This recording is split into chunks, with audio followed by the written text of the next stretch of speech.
Yeah, three political guys talking about I was video games. thinking, is there like a World War II phrase between Canada, England, and America? I was looking it up because I was thinking, is Triple Alliance? I was like, no, that's like an imperial thing between like Germany and Austria-Hungary and somewhere. So it needs to have a name.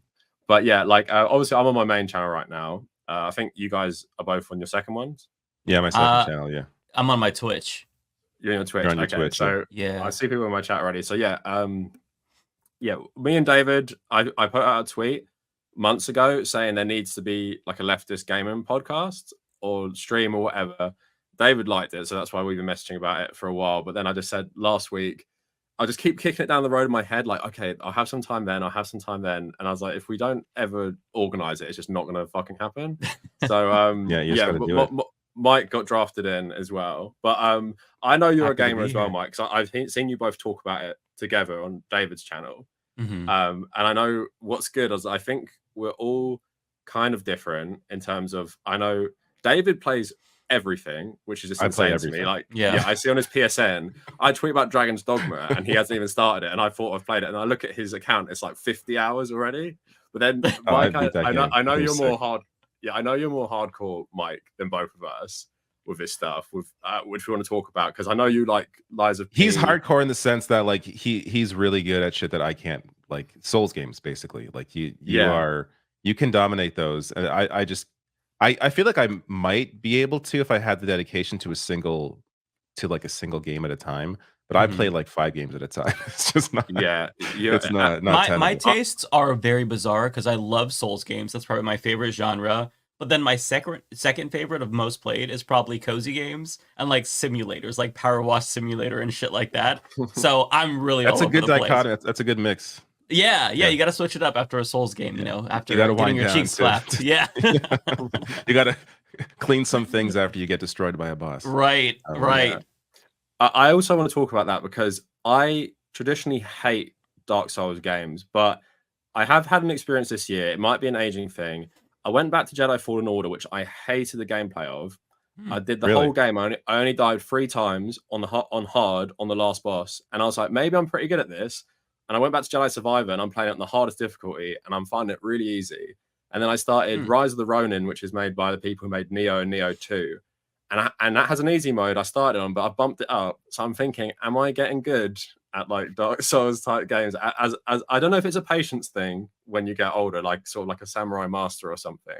But I'm feeling like I'm going that way. But as we'll talk about, me and David have a very spicy take about Elden Ring, which actually those Jedi games though. Well, I will say I think you have the spicy take. My take is I wish I was better at those games, but I'm replaying it right now, so I could get offended. This could devolve into a debate. I'm nervous. I really wanted to the DLC looks really cool, and I wanted to get back into it, but I just like I got stuck on an Elden Ring online. So I got about 20 hours in. Really enjoyed my time. Like I think it's the best Souls game I played for sure, easily. I love the way they make they do the open world. There's so much to discover. Like it's really like that part of it for me. That's a big piece of like a lot of the games I'm into. I love exploration and discovery and just having the freedom to kind of to explore. But the issue I run into in that game is just like I want to explore and then I get murdered. Like I don't want these annoying hard enemies in the way. I just want to discover new things. But I got about 20 hours in, and I hit like the so I was playing as, I guess, a mage. I forget what the classes are now, but the one that like shoots magic, because I know I don't have the time to do like a sword. So, but then I get to the boss where it's like this werewolf like in a castle, and there's like nowhere to move. So I start that fight, I just die immediately. And to get to that boss, it's like it takes like 20 minutes just to get to that point. I can't just save right beforehand. There's like so it's like fuck this. It's in like the Hogwarts magic school. Is that the one you're talking about? It has that wolf thing. It looks like that. Yeah. Oh my god. I hard quit in 20 hours as well, but I got there and I'm like, how the fuck am I going to do this? I was playing a samurai, and I just what the one redeeming thing about Elden Ring is you can just be like, oh, I'm not doing this, and I'll go that way. And like you're saying, the exploration is good, and I enjoyed that about it. But they got to a point where I think I was in like the swamp, and then I got beaten so bad by a boss. I'm like, okay, I'm done. Like 20 hours, I'm good. Like I've explored a lot of the map. I can't do this. And like with Elden Ring specifically, Mike, you can tell us how good it is in a sec. But in Elden Ring specifically, my main criticism is, out of all the games inspired by Breath of the Wild, I hate only being able to interact with the world in terms of combat. Like, I replayed Breath of the Wild after Elden Ring, just before Tears of the Kingdom. I was thinking, it's fun to just kind of chill in this world, or like climb trees and like get Yeah, I through, like climbing. explore. That's why I like Dragon's Dogma as well, because you have that downtime and you're like, what will I find that maybe isn't combat? With Elden Ring, it's like, what will I find that will kill me in more annoying ways? So I just want, before I give my really spicy take, like Mike, I was just wondering, like, what in terms of just like how brutal those games are, like even the exploration, why do you enjoy it more? Because it's all combat. Like, would you not prefer Elden Ring if it had some downtime and like maybe a village of NPCs all walking around doing stuff, or like, do you just want that straight up like combat basically the whole time you're playing it? I think that part of why I enjoy it so much is, I don't know, maybe masochism, maybe trying to prove to myself that I can do it. But I think that what you're explaining is a typical experience in every single Souls-like game, where you start playing and you're like, wow, this is fun. I get why people like it. But then you hit a wall, you run into a boss, and then you get your cheeks clapped, and then you're like, okay, fuck this. So at that point, which you're always going to run into in these games, that's when you have to readapt. That's when you really have to figure out, okay, what do I want to do? Do I want to be a magic build? Do I want to do strength? And you have to start seeking help, figuring out what other players have found, what's the best weapons, how to upgrade. Because it's like a new experience every time. So my first run through of Elden Ring, I played as a magic build. This time I'm doing a quality build, which is a combination of strength and dexterity. And so it's a completely new play style. And so I'm having to relearn everything to fight in melee. And now I'm in that stage where it's like, okay, I can't do shit now because I cleared out all the beginning areas, and now I'm getting my ass beat everywhere I go. So I had to find a good spot to farm and grind, and now I'm in the process of upgrading my weapons. So you're always kind of forced to like stop and reevaluate what you're doing wrong. And that right there is where a lot of people get lost. And it almost lost me. So my first Souls game was actually Demon Souls on PS5, and I think it's the second. Damn. Yeah. I'm a newbie. Really late to get it. Yeah. Yeah. No, I'm a newbie. I played them all, but I'm a newbie. And so there's the Tower Knight boss, and I was so pissed because if you die in that boss, you have to go all the way back, make this trek through this huge area. There's a dragon that, burns you. It was so infuriating, but I forced myself to keep playing. And then after that, I got better armor and better weapons. So it's just one of those things where it's like, even though at the start of this game, it's just brutal and ruthless, you know that you're gonna come back to that boss and you're gonna destroy him at some point. You're gonna get so tough. And so like at the end of Elden Ring in my last playthrough, I think I was like level 170 or something.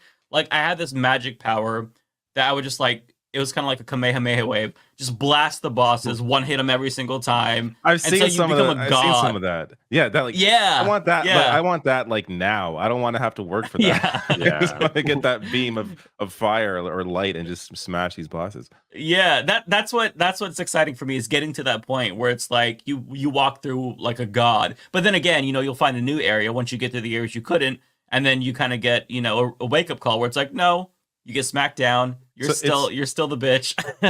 It sounds very much like a JRPG in that sense, where like you hit like a place where you can't do anymore, and you have to kind of like grind to level up, and then you can beat those. Like, but for me in a JRPG, it's less frustrating because it's very clear what I have to do. Whereas there's still the element of, well, I mean, unless you're powered up like like you said, but there's still the element of having to know how to defeat this really tough boss, and have to, like, you could spend like, it's for me, it's about wasted time. It's like it's the time to get up to that. If I could save right before, and I could like, jump around areas and get right back to where that boss is, instead of having to fight through to get to the boss and then die. Like, it's just it's so much, it just feels like I wasted so much time like getting to that point. That's what really frustrates me. It's just the time lost, as opposed to just being able to get there and do that fight. Yeah, that's fair. I agree with you, Mike, in terms of it also does feel good to get better at these games. Mhm. But I think for me, I just get confused at like the overwhelming praise, like the 10s out of 10s, like universal 10 out of 10. And I'm playing it and I'm like, I get why this is good. I feel like gaming communities, like because people love these games so much, it's really skewed to where I'm told these are like the best games ever made. And when I play them, I'm like, I really appreciate the good stuff it does well. But in terms of an open world game, I find it so hard to get invested, even more than like Dark Souls 2, which I quite enjoyed. Elden Ring, I have no connection to that world at all. It looks cool, like someone's fucking like nightmare or something. But even like David, you're playing Dragon's Dogma.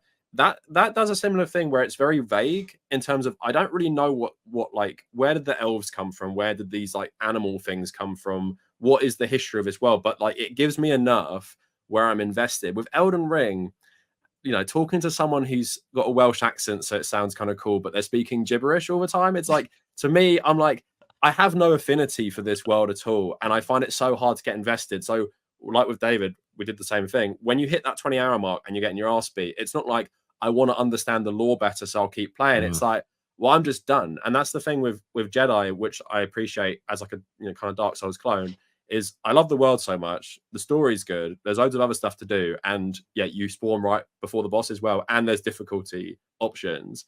So if I'm really, really stuck, I can just bump that down. So that's why with Elden Ring, like, and my spicy take with 2022, and David agrees with me, Sonic Frontiers is better than Elden Ring. Don't bring me into this. Whoa! That is a hot take. I want to be clear about my position here. I platinumed Sonic Frontiers because I really enjoyed that open world.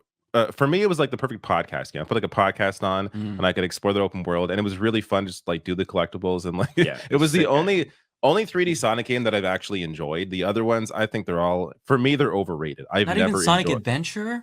No, they've never done anything my for God. me. And to be fair, even the 2D Sonic games, I think Sonic generally is a very overrated franchise. But that's my don't hate me. That's just my opinion. It's overrated for me. I've never enjoyed them. But Sonic Frontiers was really just it also helped that I went into it expecting like a really shitty game because everything I read about it was like, oh, this game is terrible. I think one outlet gave it like a 1 out of 10 or something. I'm like, I want to see what this is. It went on sale, so I'm like, I'm just gonna grab this, see what it's about. And I was just surprised that I'm actually having fun. This is fun. This is a good time. But he put it higher on his game of the year list than Elden Ring in 2022, so that's why I know he agrees with me. Oh well, again, but when you judge a game, though, I think you have to be able to separate the quality of the game versus your enjoyment of it. Like there are many games that I respect that maybe aren't for me, but I can respect that they're quality pieces that a lot of work went into them, and they're just not for me, and that's fine. I think it's important to be able to separate like what I'm enjoying. Which Sonic Frontiers, let's be clear, it's a 7 out of 10 game. But I platinumed that game and I really enjoyed it. But it's a 7 out of 10. It's not like that isn't a 10 out of 10 game. there's a lot of room for improvement. There's a lot of issues with camera in places, and some of the controls are weird at times. But it's still, I had a good time. But it's still not a great game. It's just a good game. Before I just give my little take on it, the most important question: what was your reaction to the first boss battle? The tonal shift in that game for the first boss. Do you remember it? So you're running around this like very nice, kind of like the Scottish Highlands. It's all raining. You come across this big robot. It looks very menacing, and then out of nowhere, the craziest fucking rock music.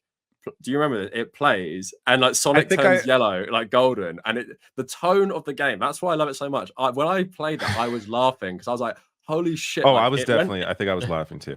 Yeah, but it went from, like, Mike, if I can describe it, it went from like peaceful, rainy, think of like maybe like kind of Skyrim influenced music, and it feels like very chill and like this world. Then suddenly Sonic turns into like Super Saiyan, and you're fighting some giant mech, and the music, like, you could probably even play it now, but it's just so fucking insane. I'm like, what the hell is going on right now? And then that extends to like the levels where it's like dubstep, and then it's like there's like lo-fi music playing with the fishing mini game. It's like it's all over the place, but I think that's why I enjoyed it so much. Like I'm getting surprised every time, and I'm like, is this a joke I'm not in on? Because Sonic is just takes itself so seriously as well. So I was like, holy shit! Like with David, I hadn't played Sonic in a while or think it's anything good, but this game just like surprised me so hard. That was something that a lot of reviewers actually criticized the game for, was that the world felt disconnected from the actual game itself. Like as Yeah, you it was describe, at very times bizarre. it's just like this like lo-fi, like, quiet, rainy, like, experience, and just these beautiful rolling hills. And then it's like, like Yeah. what's going on? Like I mean, yeah, it's bizarre. Like that, I've seen people say that they would have liked Frontiers better if it took more inspiration from the the visual design of the levels in 2D Sonic games, or just previous 3D Sonic games, where yeah, there was more cohesion there. But I do kind of agree with you, where it adds to the charm, almost, where it's just yeah. so weird that's Mm. part of why I enjoyed it. Is that it's not that, it's that it really is this like Yeah. very two different things combining into one. It's like many different things. Even like the little mini games you keep getting added. Like I'm like, what the fuck am I doing now? But that's why I enjoyed it so much, and that's why I preferred it to Elden Ring, because it surprised me so much. Where with Elden Ring, I will admit, like you're saying, I appreciate Elden Ring for being a good game, like for sure. I'm not saying it's a bad game at all, but I just don't get the level of hype for these games, and I think it reminds me of Taylor Swift, and I think there's a hysterical praise for it, which I hear a just Kavernacle becomes. video. You got this idea brewing in your head. I've actually said this to Baldur's Gate 3 as well before. I think that just gets a hysterical level of hype that people feel like you like. I've had so many arguments with people, like they get very heated that I say, oh, for me, Elden Ring's like a 7 out of 10. And they're just like, they can't believe it because the combat is good, and that's the freedom is good. But Mike, as someone who loves Elden Ring, you can have a definitive answer. Is Elden Ring, I'm not saying overrated in terms of, do people say it's good when it's bad? Do you think people praise it way too much compared to like what it is my main question, especially when it's decided to go for an open world. And I just don't think the game warrants an open world more than just, oh, it's fun to go places. But I think it doesn't actually use the open world in actually a good way. I just think it's just a massive like Dark Souls level. So yeah, you give the take. Is Elden Ring actually overrated? Is it like the best game ever made, like everyone's telling me? So I'm the worst person to ask because I'm so biased. I would say this is my argument. I would argue that it's properly hyped. I think it's sufficiently hyped because, to me, after playing all the other ones, this is like peak Dark Souls. Like it's everything that you want, where there's so much variety, there's so many different weapons, so many builds that you can do. And I think the open world is kind of what makes it good, in the sense that for the first time it's more accessible to other people. Even though sure, you'll run off and you'll get clapped by something, you can come back later on. Whereas with Dark Souls, 1 through 3, you kind of are going on this linear path. I mean, the world in Dark Souls 1 is all interconnected, but like still you're kind of going on this one path and there's one place to go. And if you can't beat the boss, you can't beat the boss. You've got to keep trying. And the same is true for like Sekiro and whatnot.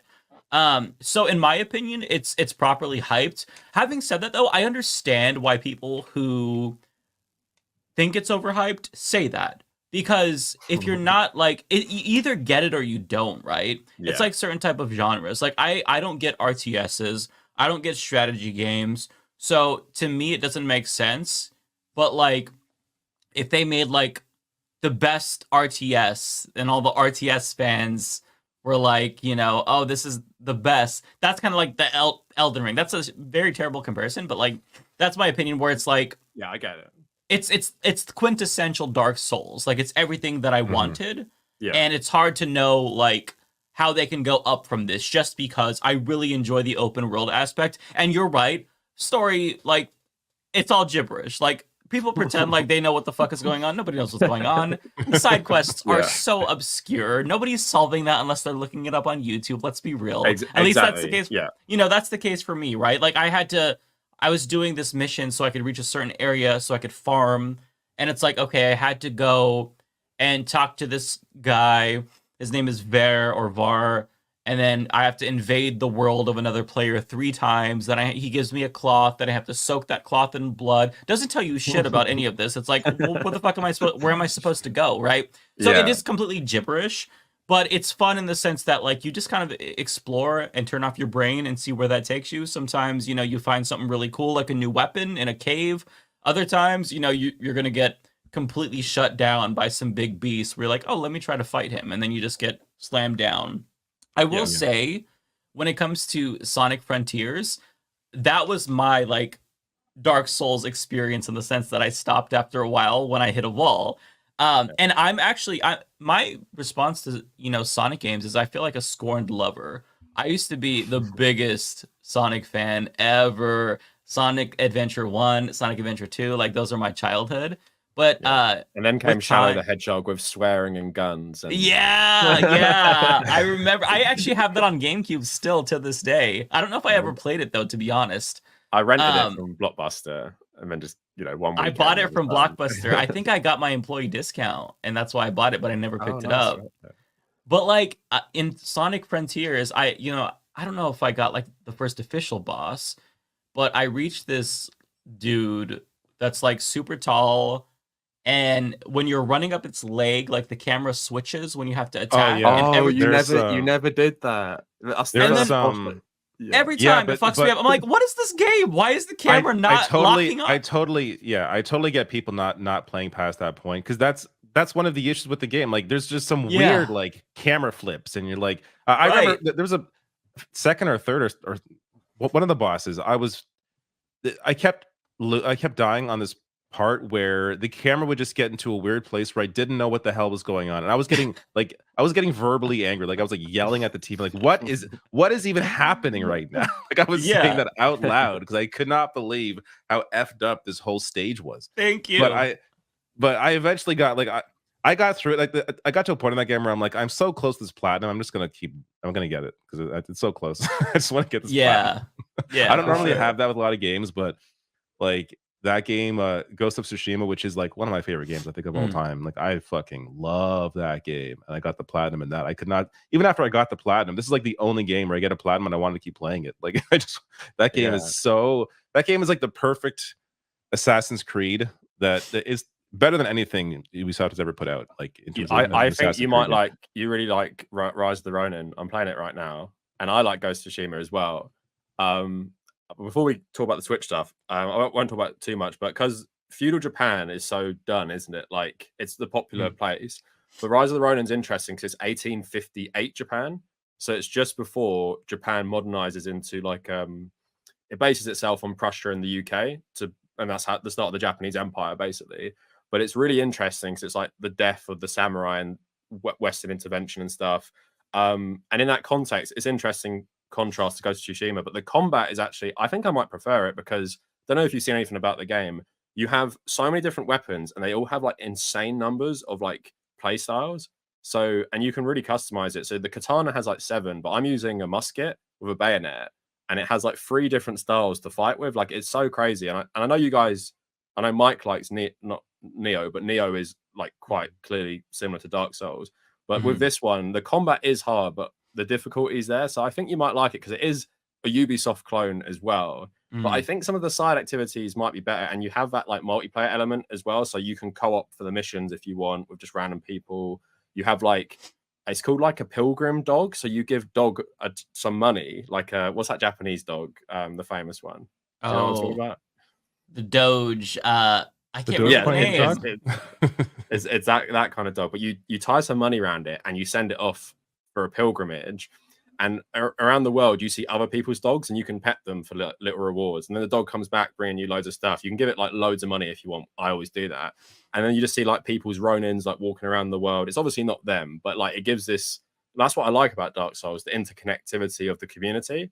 And I feel like Ronin does that really well. I think I'd give it a try if it's on sale or something. I bought it recently on sale, but I'm really surprised at how much I like it. The only bad thing is the graphics. People have heard about this. It's not great, and Ghost of Tsushima looks so good. I haven't played the PS5 version. The atmosphere, everything about Ghost of Tsushima just looks really, really good. Like, for me, it's, I don't want to play a game and wish I was playing Ghost of Tsushima. Like, that's kind of the worry I have with the new Assassin's Creed coming out. Like, that's set in Japan. Like, it looks like I'll probably enjoy it, but am I going to enjoy it more than Ghost of Tsushima? Like, so yeah. I felt that as well with Ronin when I started. But then I was like, I appreciate this for the different things, and I prefer the combat in this compared to Ghost of Tsushima, which I do like a lot as well. I get it with Assassin's Creed. The one thing I'll say with Ghost of Tsushima, the immersion in the world I didn't think was great, because I think the NPC cycles are not anything special. Where Assassin's Creed, where it really excels, is having just like a crazy amount of NPC cycles. I yeah. remember in the London one, there's 3 different animations, or like little animation things for children playing football. And I'm like, there's no other like series that has that attention. Like, there's one they're playing against a wall, there's one they're playing in their garden, and there's one they're doing keepy uppies. And I'm like, most people are not going to notice that, and it's in there. Where Ghost of Tsushima is very static in terms of, you don't feel like people actually live in this world. So that's when I was watching that gameplay of, yeah, I get your concerns, because the combat is better in Tsushima, and I think it always will be. But the immersion for me looks a lot better in Assassin's Creed. Just the number of people around. Maybe talk about that another time or later. Should we just switch up to the Nintendo stuff now? We talk about our favorite games. Did you watch it, Mike, or did you? I watched it right before I jumped on, and yeah, it's fresh in my memory. Yeah. So I thought it was good. Yeah, I was going to say, what stood out? I'm disappointed, because the one thing that I was hoping for, that has been rumored for like 25 years by now, I'm being hyperbolic, is the double pack of The Legend of Zelda: Wind Waker and Twilight Princess. I want those fucking games on the Switch.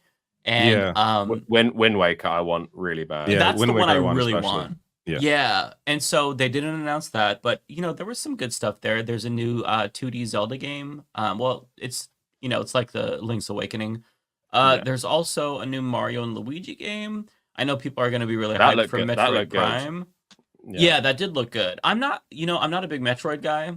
I play them, but I think those are kind of overhyped in my opinion. I think they're fun for what they are, but I'm just not like huge into Metroidvanias. But it was better than I expected, honestly, because it's like the Switch it's dying. So what else are they going to put out on it? And the remake looked really nice of Metroid Prime 1 on the Switch. Like, the graphics are really impressive. I have that, and I still have not played it yet. I've been waiting to play that game. Yeah, waiting for the time to play that game. It's good, but like Mike was saying, I think overhyped's a good word, just because with Metroid, especially 1, playing it, the backtracking is insane, and it's not really vague as well. Like, I was so confused. You don't know where to go.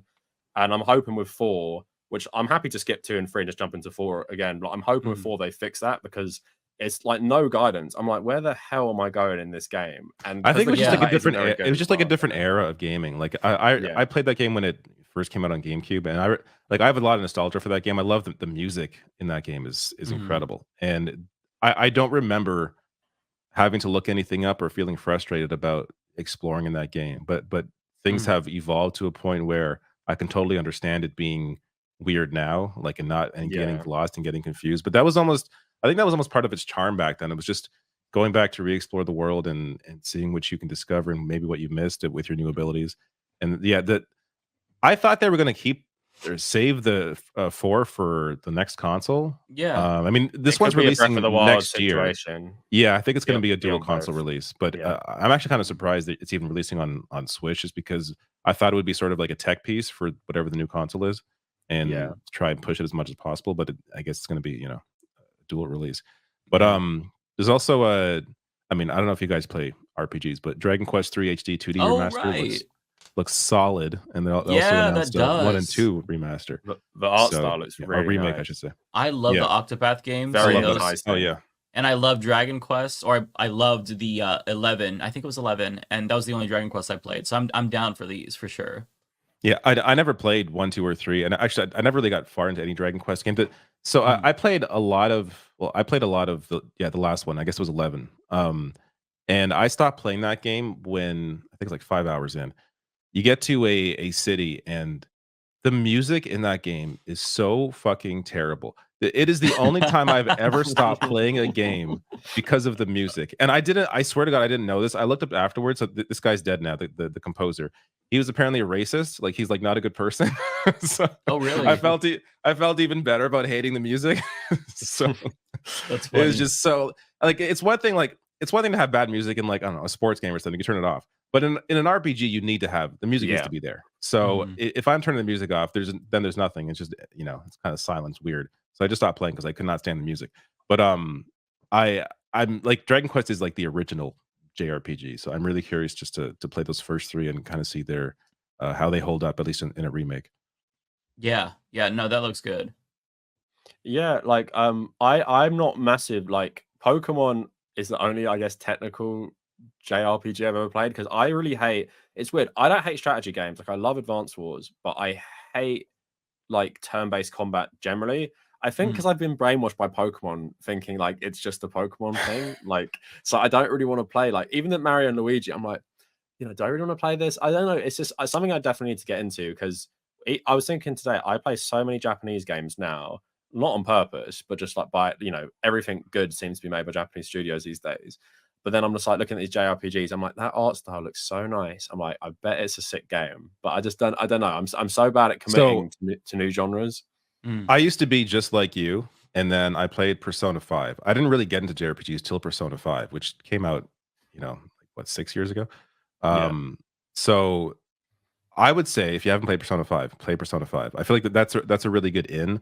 And Atlas games generally, like for me, my favorite RPGs are Atlas games. So Shin Megami Tensei, Persona 5, Soul Hackers 2, I really enjoyed. I thought that game was super underrated. I mean, there's a bunch of others, but I really enjoy how they do the combat systems, and I also enjoy the worlds and the art of those games. I've only really Final Fantasy. I think I've only beaten Remake, and what else did I? Oh, and the new one that came out last year, 16, which is not a turn-based game. But yeah, I don't know. There are definitely like it makes me question, are there other genres that I don't really expose myself to, like RTS games I don't really play, that I feel like if I played the right one I would probably get into them. It's just a matter of like managing time at this point. Like I feel like there are more games than ever that are really, really good, and got to throw indie games into that. Like there are a ton of indie games I want to play as well. That I don't want to expose myself to like a whole new genre now that I don't have the time to play. I've sort of done that with Advance Wars, because I'd never played it, and I found my old 3DS and I was like, it was really broken, but I fixed it, and I was like buying that cartridge with like all the DS games in like one thing. I started playing Advance Wars, like the spin-off. It's like a darker, like post-apocalypse one, and I thought it was so good. And then I bought the remaster on the Switch, and I'm like, now I'm like a big Advance Wars fan, and I was like, I hate strategy games normally, like really do hate them. And it's like, now have I been ignorant my whole life? Because I've check out Fire Emblem. People say, because it's people who love. Is it the same company that makes both of them? Or very similar games. Well, they're both Nintendo, but I believe they're different developers. But Fire Emblem is similar in that tactical, like turn-based. Like I love tactical turn-based games as well. Like Triangle Strategy, that's a newer one. I would check that out. Very, very good. Yeah, but then it's like you're saying, I never get the complaint people who say there's nothing to play, or like PS5 is so bad for games. I'm like, what are you doing? Like I've got stuff I want to play in my head. I got stuff I want to replay. Like it's the Phantom Pain's 9th anniversary. If you've played Phantom Pain, you know that's a big deal. Always talking about 9 years in the game because you're in a coma for 9 years. And I'm like, I need to play Phantom Pain again. Then it's like, I want to finish my 3rd Cyberpunk playthrough. All these games coming out, like obviously Star Wars, and then Assassin's Creed. I'm like, I'm not going to have time to play all these. So moaning about like there's not enough to play, or this generation so much. There's so much. There's so much, and games don't die anymore. This is something I love, and maybe we can transition into what I wanted to talk to you to about today. Games don't die, and it's crazy that Witcher 3 can get an update 7 years later with new content. Like that, it just blows my mind. Like even Assassin's Creed Odyssey, like 4 years later, was getting like a brand new DLC set in like Corfu, like a whole new territory.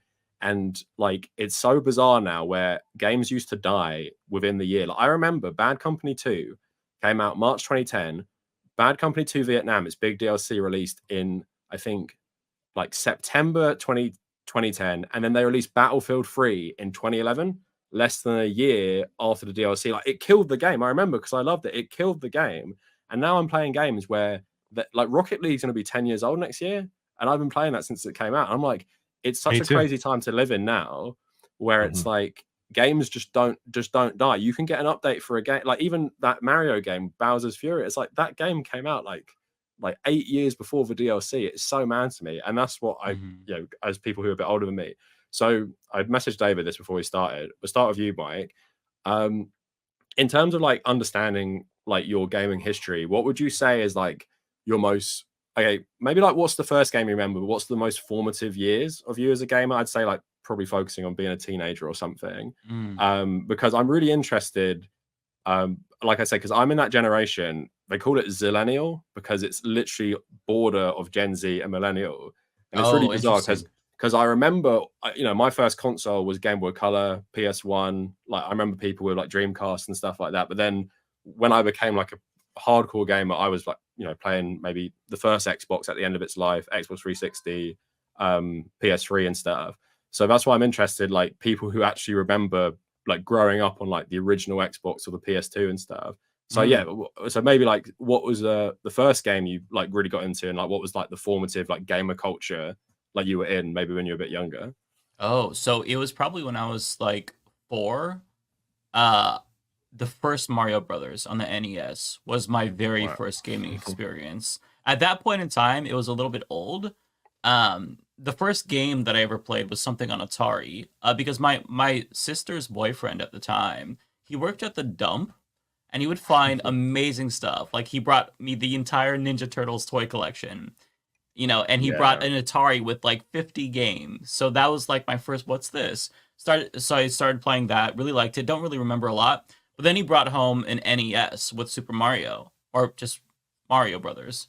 And that was like my very, very first gaming experience. As a 4-year-old, I played it every single day as long as I could. I beat it. I can't beat that shit now, but when I was like 4 or 5, I played the hell out of that. And then, yeah, the Super Nintendo was already out. So by the time I was in first grade, I was like 6 or 7.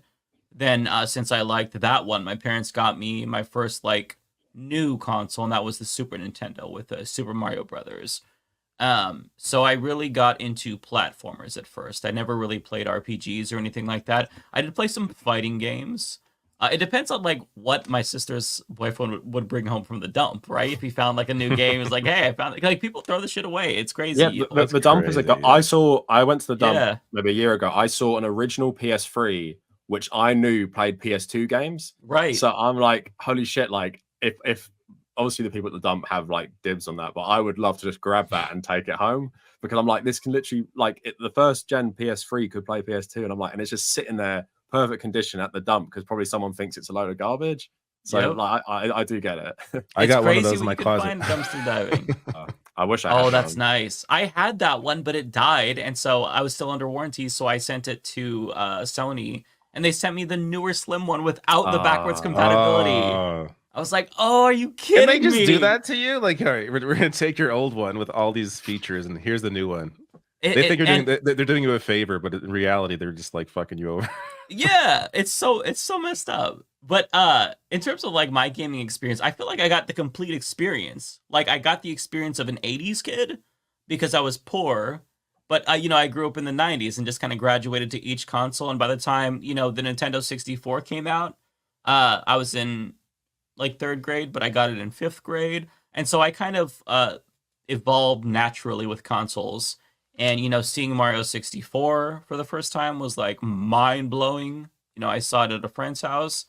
So yeah, I kind of feel like I had a pretty standard 80s kid experience as a 90s kid, just kind of seeing the evolution of games. I didn't really get to play much in arcades. I would go to arcades a lot, but in the 90s there weren't as many, but they still were there. But I remember seeing like a racing game. I can't remember which racing game, but maybe it was Cruising USA. I'm not sure. I was But literally gonna say Cruising USA because I remember was it that being that's that might what be I the would one I play was at thinking arcades. of. I was But I gonna say remember the graphics were Daytona mind Rally. blowing. That too. Yeah. Yeah, and just the Mario 64 one is really interesting to me because you know what blew my mind as a kid? The graphics. My friend brought a DS back from America before it came out in the UK, and he showed me Mario 64. Blew my mind. Like it literally like Yeah. shattered my brain that a handheld could have that.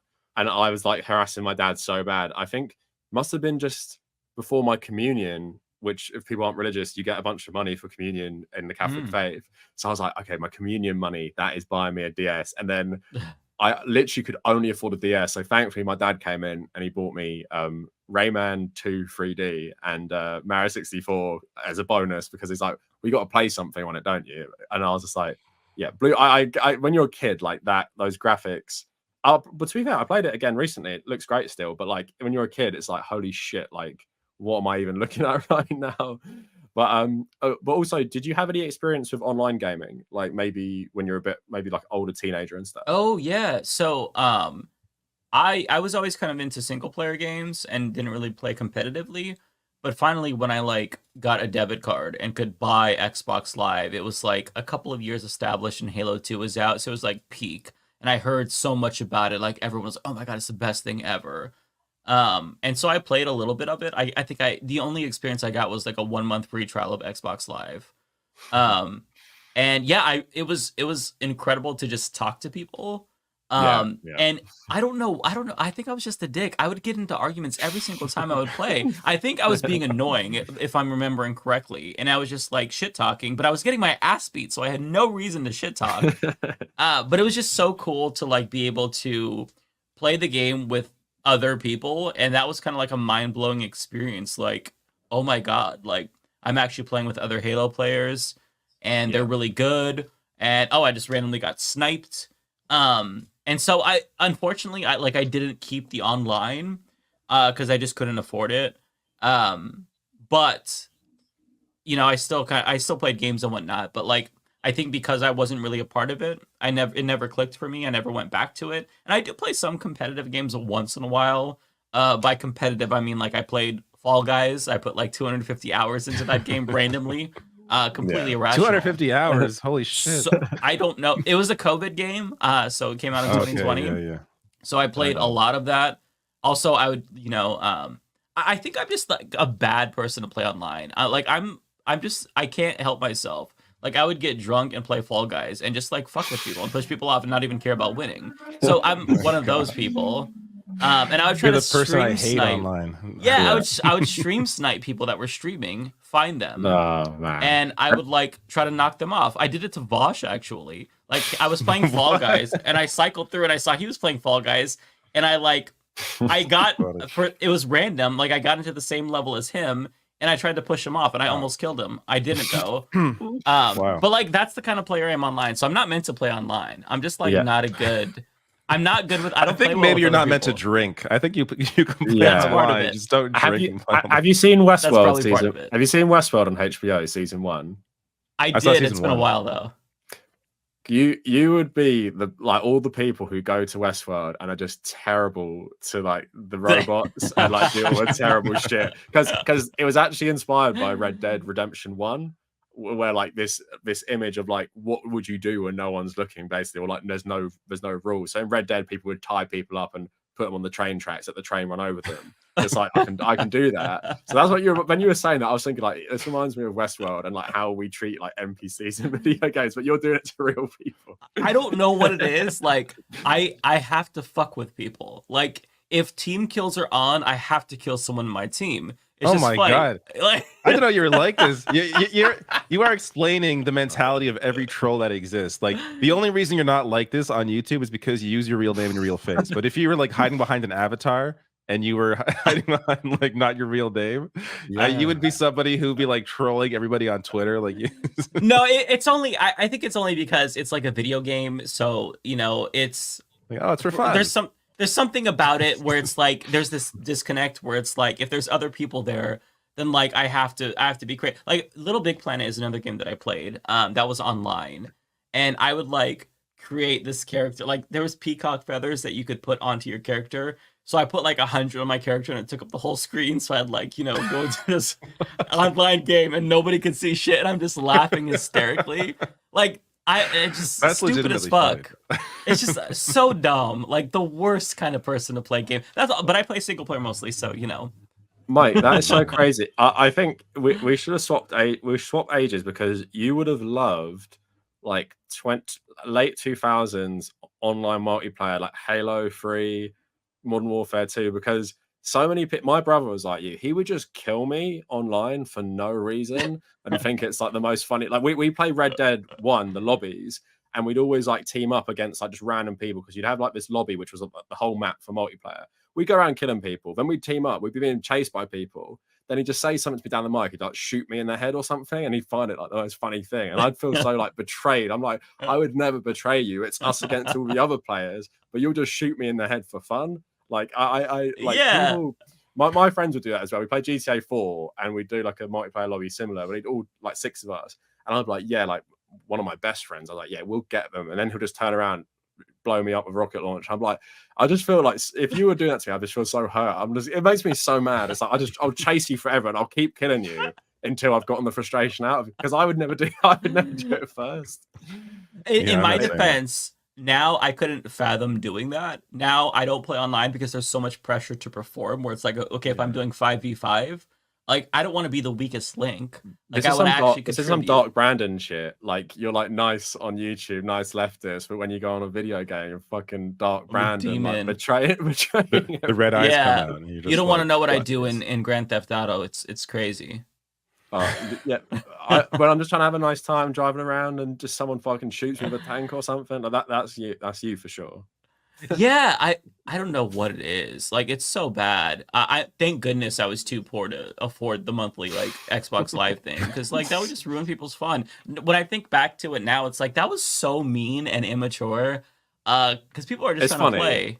It is funny, but look, like, it's coming back to me tenfold, because I'll be playing Elden Ring and some dickhead will invade me and kill me.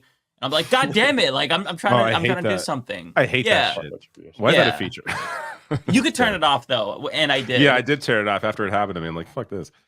That's what it is. I always remember like, oh yeah, I need to turn this off. So you know. So David, like, hopefully you weren't the troll of like early 2000s online games like Mike, but like it's a similar question. So like, what was like the formative, well, the first game and the formative like games, and maybe if you've played online, were you like just a massive troll playing crap and just team killing? Definitely not.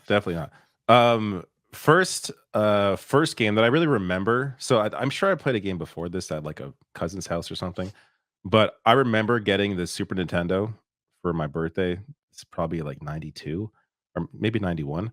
And I got Super Mario World and Super Mario Kart. And Mario Kart for me was really like I like Mario World too, but Mario Kart was the one that I remember beating. Like I remember like as a kid beating that game and feeling really happy and accomplished. And I actually remember going to my dad and be like, "Hey dad, I beat this game. I beat Super Mario Kart." So that was like my first game that I remember.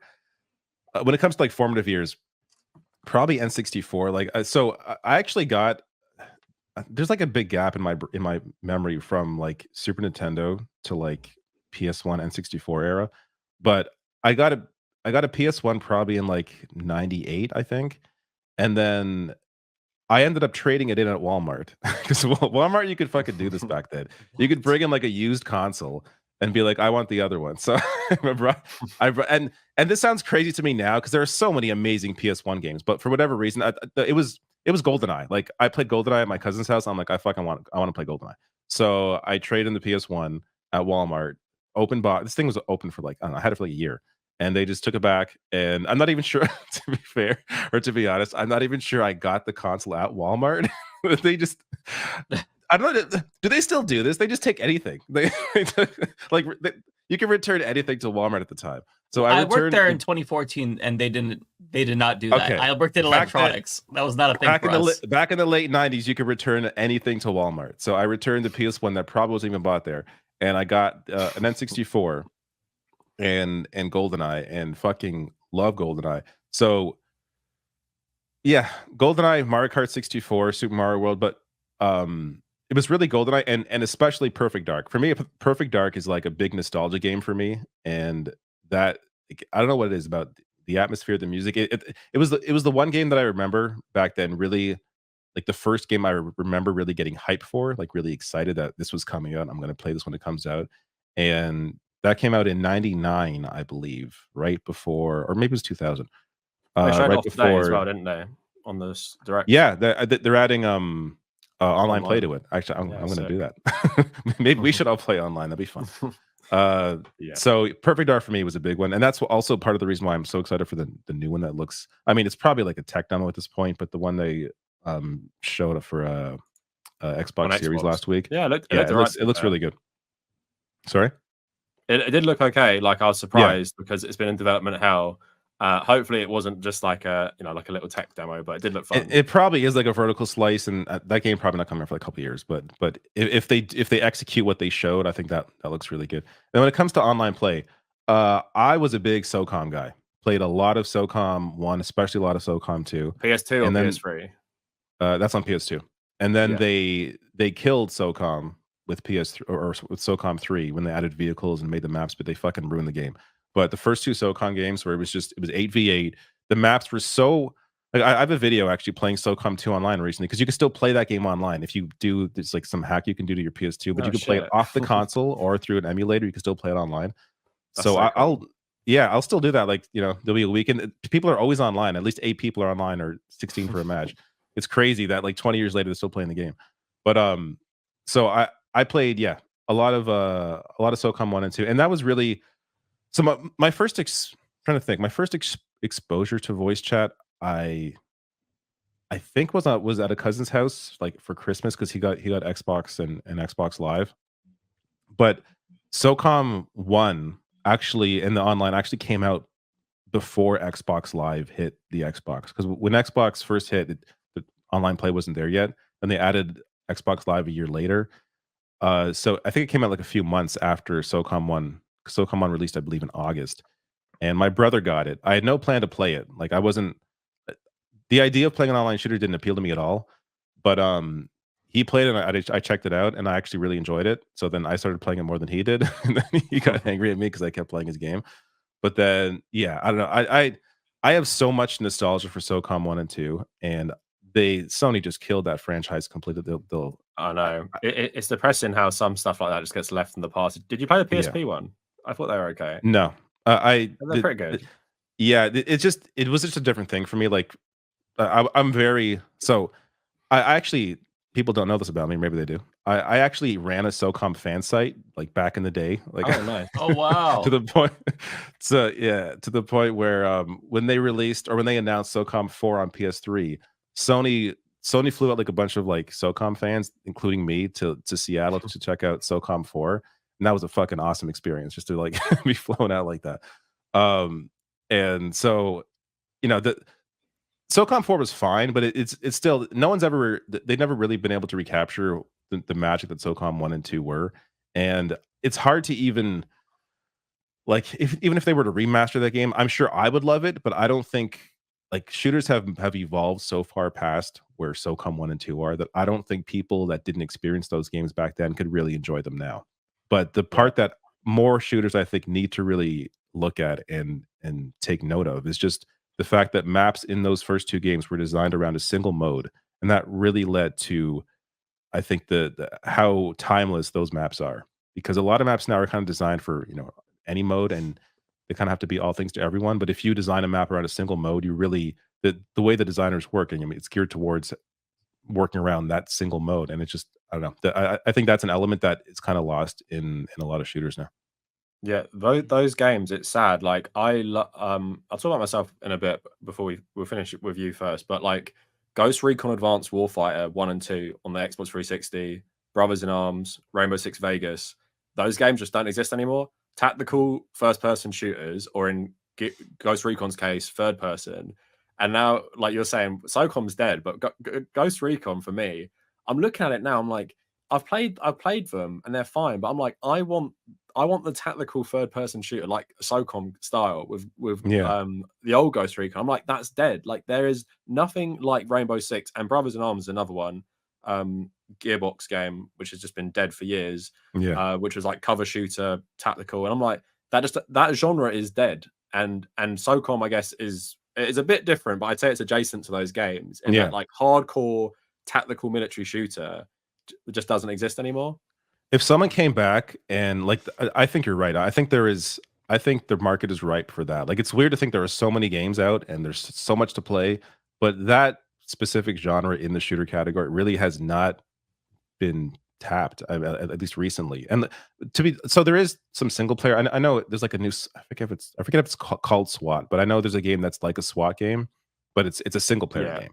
But games that are tactical and online, I feel like that has sort of been lost. And I think Rainbow Six still exists. I know I don't play it, but I know it's out there.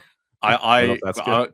Because I did games journalism at uni for our paper. I got a review copy from Ubisoft. I gave it like a 2 because it was unfinished to start with, but it was like it was such a slap in the face for people who love the series. Multiplayer. This is 2015. Remember, multiplayer only, bare bones game with barely anything going for it. Hero shooter essentially. I'm like, this isn't Rainbow Six, and they cancelled one called Rainbow Six Patriots, which looks sick.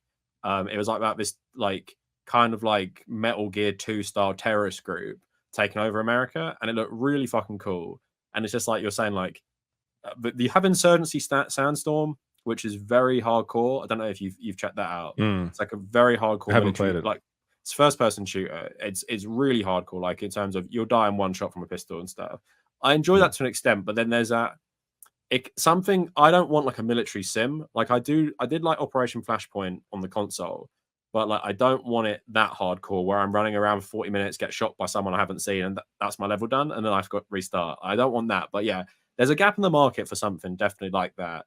I think it's also the death of there's no competitive Call of Duty that will offer you single and multiplayer these days. That's kind of like, remember everything used to be multiplayer, even BioShock 2 had multiplayer. But nowadays, it's either you choose one or the other, apart from if you're Call of Duty where you can do everything. But even sometimes COD just goes for the multiplayer. So I get it. But also just on the shooter thing, were you in the shooter culture at all with like the Xbox 360, PS3 generation? Like in the culture, like in what way? Would you just like be sitting and playing fucking like COD 4 all night or something? No, I've always enjoyed basically all kind. Like I was really into platformers back during those generations. Like the PS2 era for me was, sure, I played like a lot of SOCOM Online, but apart from that, I was really into like Ratchet and Clank, Jack and Daxter, Sly Cooper. Like I really enjoyed those character platformers, the mascot platformers.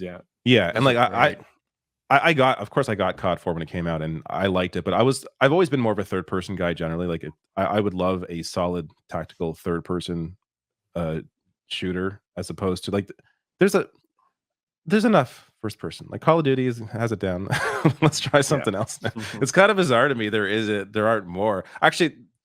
So the Division always looked interesting to me. I played like a bit of it. I never really got into it, but I feel like that's I like what they're trying to do with that sort of a live service. Different kind of third person shooter. But I do like them, but it's more like the looter shooter thing makes it too unrealistic, where bullet sponges and stuff. But the movement's fun. Like it's like a Splinter Cell, Watch Dogs, Division is all like very similar cover system, which is a throwback to basically like Ghost Recon and Rainbow Six and stuff. So there is some elements of that, like the bones there, but it's kind of like, it's a dead genre. And I have a friend round who, I guess I'll talk about, like, maybe I'll start with the shooter stuff. So I have this friend. It was really weird actually. So you talked about your brother giving you like, it was your older brother, younger, David, younger brother. So you're the oldest. Yeah. Oh, so you were passing it down.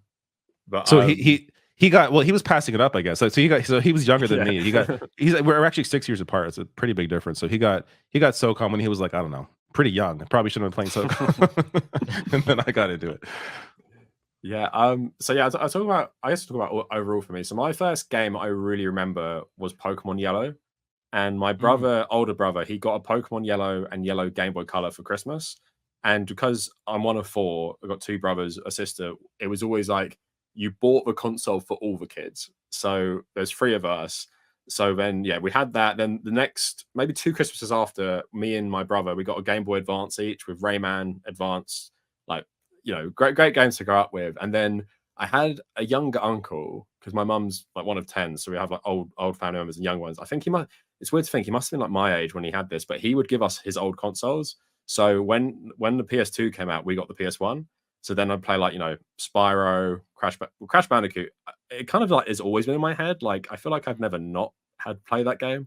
So Crash Bandicoot, and then like enjoy the PS1 and I remember getting the GameCube with Wind Waker and Double Dash, but that was my brother who got it. But it's like the family console. But then, like we were saying with the graphics, Wind Waker and Double Dash like blew my mind at the time. I'm like, holy shit, like games have never looked so good. But with the Wind Waker, it still looks good today. Yeah, Which it is really still looks like good. Yeah. because it was so The style controversial, of wasn't it? The art style, but also I remember the controversy. I remember like Same. I was on the IGN message boards back then, and people were Because freaking the fuck out. I had because- the Nintendo Typical. magazine. I had all the gaming ones. I got them under my bed. They're like really old ones. I'll just a funny little story. My mum like was super strict with violent video games. So there was a copy of the Nintendo magazine when Resident Evil 4 was coming out, exclusive to GameCube. Had the fucking chainsaw guy chainsawing Leon, and my mum went through. She ripped out like all these pages. She was so mad at me for buying it. Like she was such a puritan with violent video games. But anyway, so yeah, I grew up on Nintendo to start with, but because my uncle played all the other stuff, we would get them like handed down to us, and then you'd have that friend. I'll give him a little shout out, Morgan, one of my oldest friends. His parents didn't give a shit what he played. So go around his house, we play Vice City on the PS2, just running around with a katana, like chopping people's heads off. I'm way too young to be playing that. I'm like 8 years old at this point. Like just doing these massacres and not understanding what the fuck's going on. But then so that was like the PS2, and then we got a PS2, and like you're saying, I played all the classics, like Crash games, Jack and Daxter, Jak 2. And my cousin, he always had the newest games, so we'd see them first there, then we'd begging my dad, like, please get us like this game and stuff. And then GameCube, and then what generation are we on now? And then oh yeah, this is the clearest memory I have in my head of being a kid. I must have been 8 years old, and I had this friend called Jem who had an older brother, like much older, and he had an Xbox, the original Xbox, and he had Halo 2. Went round and he was hyping me up for it. He's like, oh, this game, like sci-fi, like so good. I played Halo 2 for the first time. It literally like changed my entire world. I was like, holy shit, because I'd never seen a PC game. So Halo 2 is basically a PC game. I'm like, holy shit, this is the best thing I've ever seen in my life. And we played it all night. Again, too young to be playing Halo 2. I'm like 8 years old. Like the flood like gave me nightmares and stuff. And then I'm telling my brother when I get home because his birthday's coming up, I'm like, oh my God, you gotta tell dad, we gotta get an Xbox. But I think we had to wait a couple years until the 360 came out. We finally got an Xbox secondhand. And I just remember so much. And this is like another thing. I'm sure you guys like feel this as well. Me and my younger brother, we'd stay up all night playing Halo 1 campaign just over and over again, split screen. And it's just like, I'm thinking about that now, but that experience is just like so like lost to people. Like I have so many great memories of being a kid and just playing so much split screen multiplayer. Even like Beyond 2, like my friend would come round who I told you about, he had the DS from his dad in America. We'd play like 3-player Halo multiplayer. We'd invent our own games. There was one called the Sword Game. Whoever had the energy sword was against the other 2 people, and once you killed him, you'd fight to pick it up, and then they'd be against the other 2 people. And I'm just thinking, like, it's such like an organic thing that you just don't get anymore with how like not a political podcast, but like capitalism kind of like forces people into this little box of like, you will play this way. And then and just on that note, like I always say, I'm so happy I grew up when I did, because then we had like Xbox 360, and talking about online for the first time, we had that for like a year without online. We just played Halo 3 all the time. And then I remember one Christmas, you had to get the adapter on the back of the Xbox, and Xbox Live was 40 quid for a year. So that had to be like another birthday and Christmas to wait for that. And we got it. And I remember playing Call of Duty World at War online and just like talking to people on the headset. And I'm like, it must be so hard to imagine for kids now, just to think like talking to people online would like blow your fucking mind. But I was like, holy shit, like I'm telling my parents, like, I'm talking to this guy from America, I'm talking to this guy. They must have think I was so annoying. It's probably like 12 years old at this point. But just like every Saturday I'd wake up so early, and me and my little brother would just be playing it. And we did something funny on Halo 3. You could always do split screen online, like one of the few games you could do it on. So one of us would do what you did, Mike. We'd jump on the mic. I mean, like we take it in turns while we're playing, and we're just like one person talking. We just like say so much shit to people, and I have so many memories of people just like sending me like voice messages and loads of other like random shit. Like we really annoyed this American guy once, and then we got him to recite like the One Ring to Rule Them All monologue from Lord of Rings and send it to us or something. Like we were just harassing him for ages, and it's just like those memories for me. Just like it's just I just feel so good I had them, because I'm not obviously not your generation, but it feels like I at least had that experience before it became, let's say like the Fortnite online model. And also like, I was just massive on first person shooters, Battlefield, Call of Duty, so much online multiplayer with my friends. But my mum, of course, was so strict. So I had my dealer at school, Andrew, who was a massive gamer, but he'd game so much, he would sell his other stuff. So I needed an Xbox hard drive. I wanted Mafia 2 and GTA 4. And he was like, okay, I'll give you all that for like 40 quid. Like, great deal.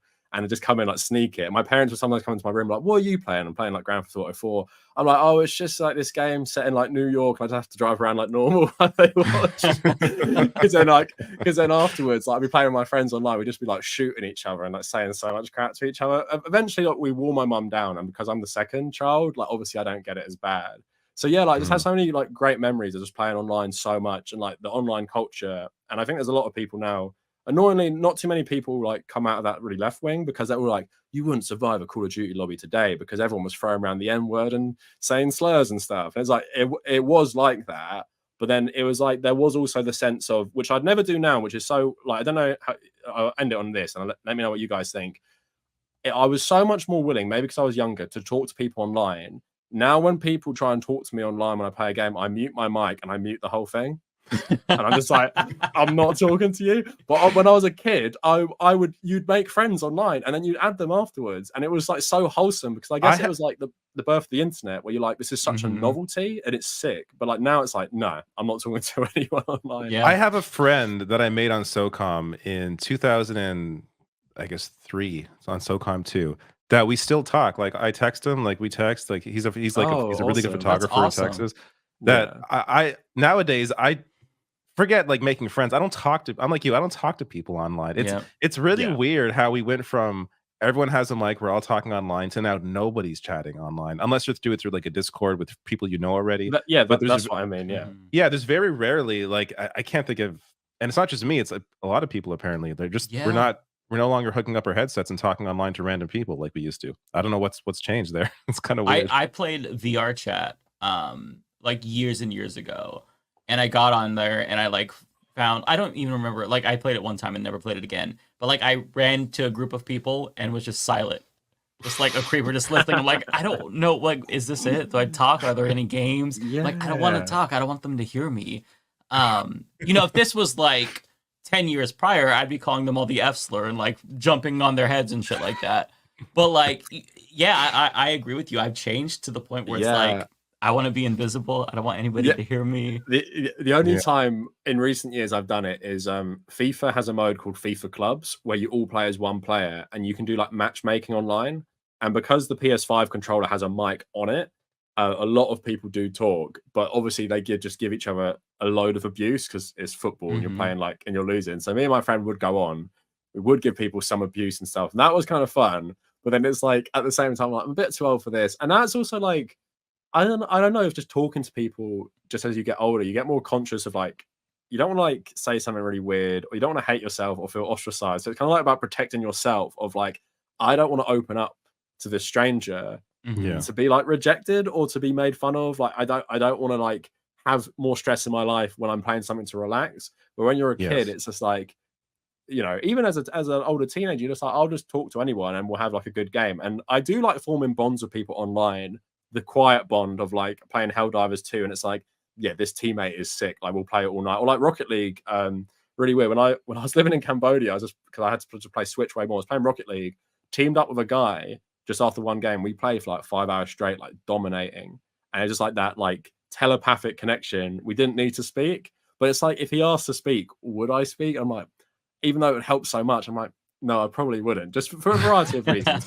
I think, I don't know what the reason is. It could just be getting older. With kids, you don't really think much. And I guess you're all in the same boat back then, where I also think gamer culture back then was more like, you're either in it or you're not. Now everyone kind of can be like in the culture. And you're talking about Fall Guys, right? And like, you're playing Elden Ring then playing Fall Guys. Loads of people play Fall Guys will just be playing on their phone or something. So it's literally, you're talking to just everyone, and they might not have much of an interest in even the game itself. Where when you're playing, you know, Call of Duty Search and Destroy, where everyone's on the public mic, you're like, okay, we're hardcore. We're all in this game to play like this game, and we all love this game. It's a bit different now, I think. It was like a cultural influence in a way, to where it's like you had to have that mic, otherwise you were the quiet one that was a weirdo. And I picked that up by not playing a lot, you know. But I was like, well, I gotta have my mic because it's weird to not talk. That's what everybody's doing. But I agree with you. I'm like very much a alone or online now and don't want to play online and don't want to talk to people. Yeah, I really do wonder if it's an age thing because now like I don't play online games. Like I think Battlefield 1 was the last one I sunk loads and loads of time into. But that was still like more like a solitary thing. Like I wouldn't talk to anyone. I wouldn't have friends to play with. And I guess like it's just so hard to organize it as well as you get older, like schedules together. You don't play with your friends even like I don't remember the last time I played with my friends. I know they have like a FIFA team going, but I just don't like have the same schedule as them, so I'm never on. And it's just like you know, when you try, you're probably even like because you got more responsibilities than me. You probably when you're meeting up with friends, it's like you got to plan it like 5 months in advance. So it's like even hopping on a call for like a quick game of like whatever, it just doesn't happen anymore. So I guess for me, I'm like you guys now. Like single player is basically all I play, and then maybe some multiplayer, and then like I have, and this is one thing I was listening to you to talk about. I want to know. I want to know if you have any like blasphemy here because I'll be actually mad at this. You're talking about like podcast games, and you've spoke about it already in this episode. So for me, a podcast game is like FIFA or Rocket League. It's like I don't have to concentrate on the audio, but when I'm playing a single player RPG, I got my like 3D headphones on. I'm not touching my phone on social media. Like I'm like locked in for like 3 or 4 hours to get like immersed. And that's why like sometimes I get annoyed with people when they say like bad things about games I like. I'm like, how did you really play that though? Like, were you on like Twitch or were you on Twitter or were you on like TikTok while you were playing? Because I feel like sometimes if you like really get immersed, you appreciate everything more. So I just want to know like what are like your podcast games and are there any podcast games that you have that shouldn't be podcast games? Like I'm saying like, you know, are you playing Dragon's Dogma 2 while listening to like I don't know, like a hockey podcast or something? Like, I'm just wondering. I've probably done that, yes. Yeah. For me, it's just like I have so little free time that I have to combine all my interests into my into my free time. Yeah, So, that's fair enough. That's fair enough. but I like, you know, if there's like a story beat or something or some dialogue, I will pause the podcast. I'm not gonna like, you know, drain the game out with the podcast. But if I'm just like if I'm especially a game where I'm exploring, like, you know, like a Dragon's Dogma, or I'm playing a lot of Shin Megami Tensei 5 Vengeance, and which I played a lot. I played 20 hours on the Switch, but the Switch version the frame rate was so bad I had to stop playing that game. But the remaster is really good on PS5. So I'm already like 14 hours into it, and that's a game where in between the story beats, you know, I'm exploring the world, I'm fighting people. I can put on a podcast. It's not going to impact the game at all, as long as you know, that game has great music though, so there are moments where I'll just like I'm fine to be immersed in the game as well. But if there's a podcast I want to listen to, there's very few games that are going to stop me from listening to a podcast. Like it's got to be a really heavy, like story heavy game, or something I got to be focused on completely. There's not many of those right now. Yeah. Yeah, I agree. What about with you, that. Mike? Yeah. Yeah, same thing. I actually prefer games that allow me to listen to a podcast, and there's not a lot. It's hard for me to get into a really story heavy game just because of that. Like you really have to focus. Whereas, you know, if I'm playing, you know, Elden Ring, there's not really a story. I mean, the music is really great, but you know, it's I can just turn it down while I have a podcast going in the background. Yeah. And you know, I like being able to kind of zone out and space out while I'm playing, just like farming, or you know, sometimes I'll have to pause it if there's a cutscene, or if I'm like fighting a boss that's really difficult. I'm like, okay, I need to really focus. But yeah, I very much prefer being able to listen to something in the background, catch up on news, gaming podcasts, political podcasts. It's just my preferred way of playing. I don't know if it's like an ADHD thing, but yeah, if I have something on in the background, I'm much more satisfied. It's so much harder for me nowadays to play a story heavy game. Yeah, I think I'm on the opposite spectrum. I'm OCD, so it's more like I am gonna focus super hard. Like I'm not gonna be distracted. Like I want to my head. I'm like I gotta respect the game more because for me a lot of it is I take so many pictures when I'm playing like photo mode. I have like 3,000 pictures in my gaming folder on my phone, just like, screenshots because I love taking like I've got so many of Dragon's Dogma because I think I love gaming so much because I really love getting really, really immersed. And there's nothing better to me than, and this is the thing, I'll do this with any single player game, even if it's not like a heavy story. Like I'm playing Rise of the Ronin, I'm running around Japan, just doing like little bandit camps and stuff. And I'm getting that on because I guess I just like turning my brain off and imagining myself in this environment. I think too much about like I try and bring myself really into the world to try and appreciate it a bit more. And that's why I think Assassin's Creed in my head often gets a lot more hate than it deserves. I'm like, sometimes you just have to really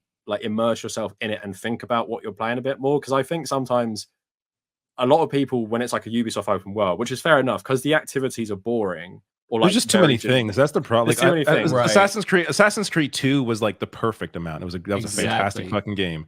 And then I didn't even play Valhalla, which I hear is like a 90-hour game. Like fuck that. I'm not running that for 90 hours. I used to love the Assassin's Creeds too.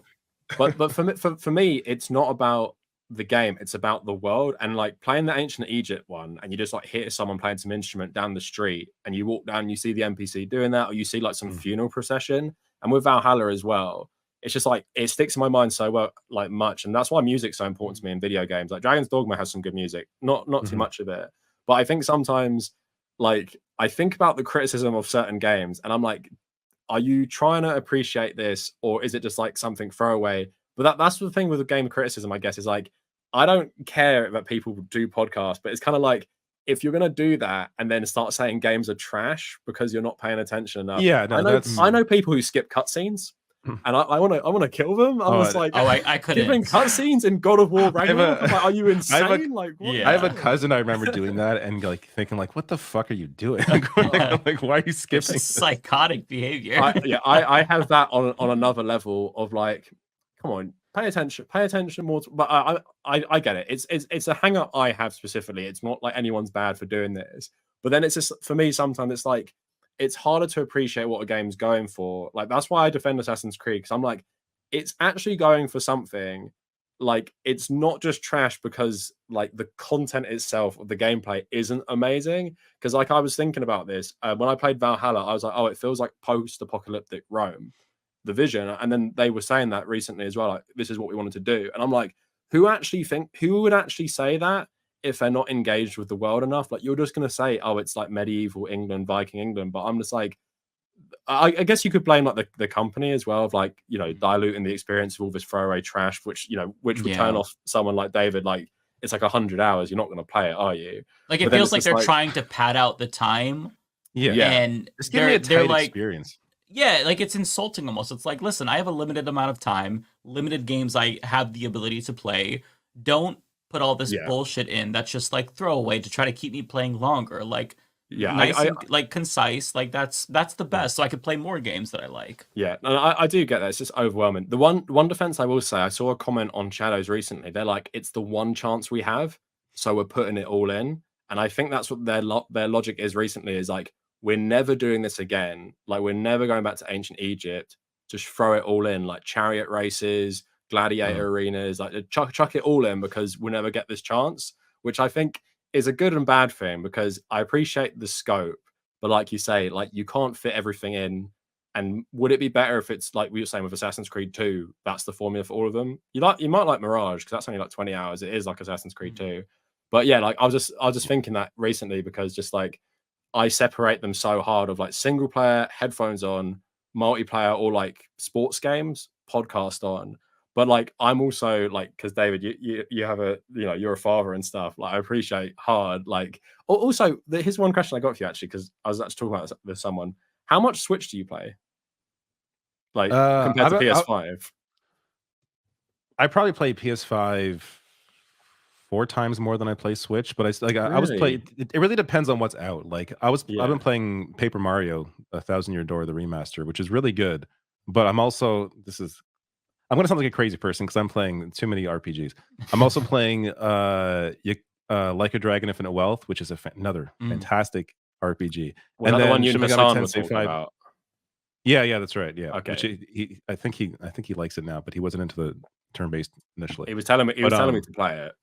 But it's really good. I've never been into them, so actually that would be a good. You know what? That could be a good entry point for turn-based combat, because there's real-time elements to it where you control the position of your character while you're also choosing your I definitely need some way in for sure. Yeah, actually, that's probably the most approachable turn-based combat there is, because there's strategic elements to it as well. Like you can hit characters into other objects that hurts them more, or hit them into somebody else and that hurts them. So there's there's a like that game was fantastic. I just put it down because I started playing Shin Megami Tensei 5. I did not expect to only be playing that for the past like 4 days.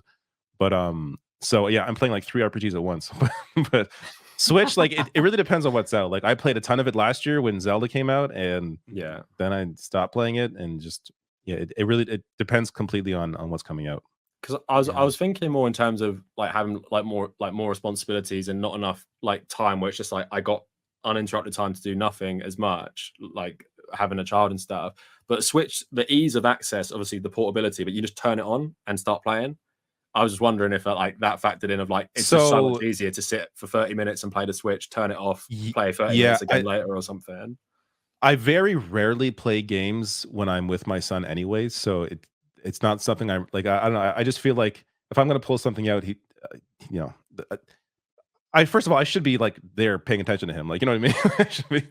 I should be playing with my son. I shouldn't just be like sitting back and not playing with him. But in addition to that, like that, so the Switch you still have to. I don't know. I guess you could put it to sleep, but I actually played my 3DS for a bit. Or I have played my 3DS when I'm watching my son, and that's a little easier because I just close the top and just put it down. Yeah, and then there you go. Like that's really good for, you know, like what was I playing? Like was it Advance Wars? Some turn-based strategy game I was playing on the 3DS, and that is easier just to kind of put down and put away. But yeah, I don't know. I tend not to play games when I'm with him anyway, so it's not really an issue. I think Cav is freezing. Are you freezing? I'm good now. Mike, are you there? Yeah, I'm here. Mike Cav is good. Frozen. Cav, you're freezing. He's frozen. Currently frozen. We may have to just wipe this down because his face is frozen on screen. Yeah. I'm not sure if he can hear us. Are you there? Can you chat?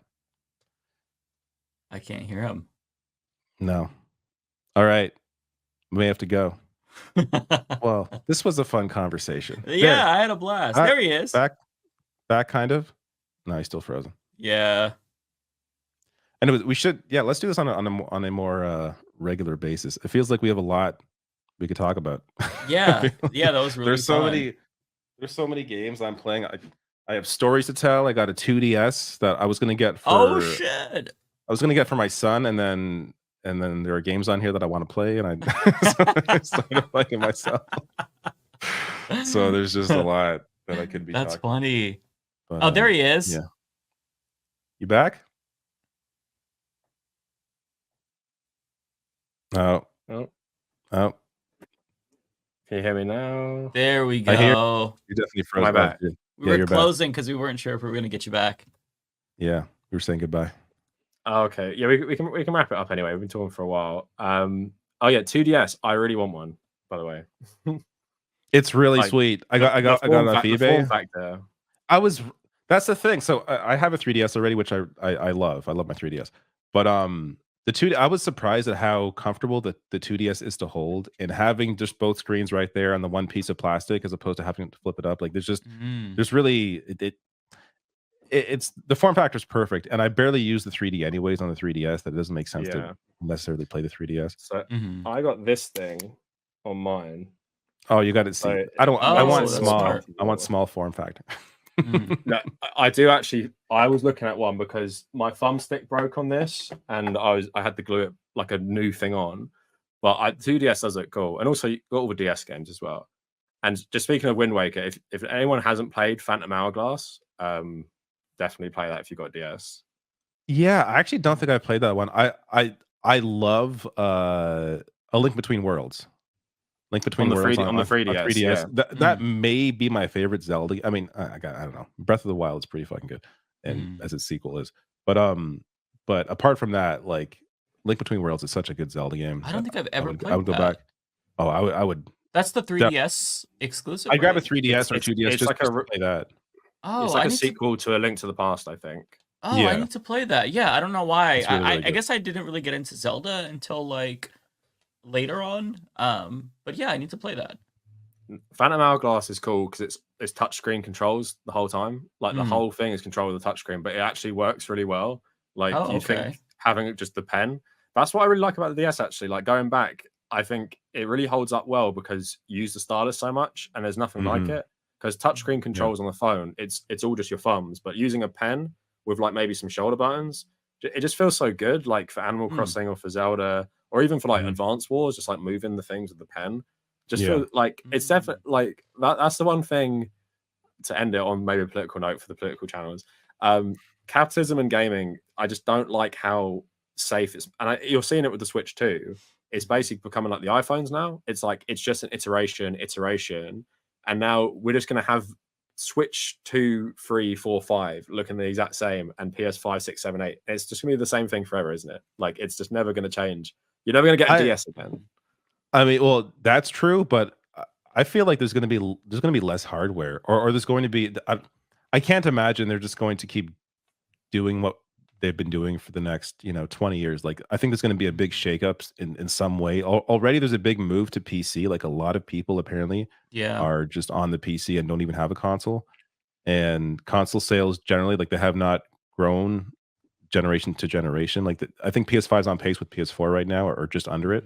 But it hasn't, and capitalism is they want shit to grow. So if the install base isn't growing for consoles, they're gonna have to find some other but way. I'm thinking of it more like iPhones, of like, especially if Xbox get out of it, it's just Nintendo and Sony.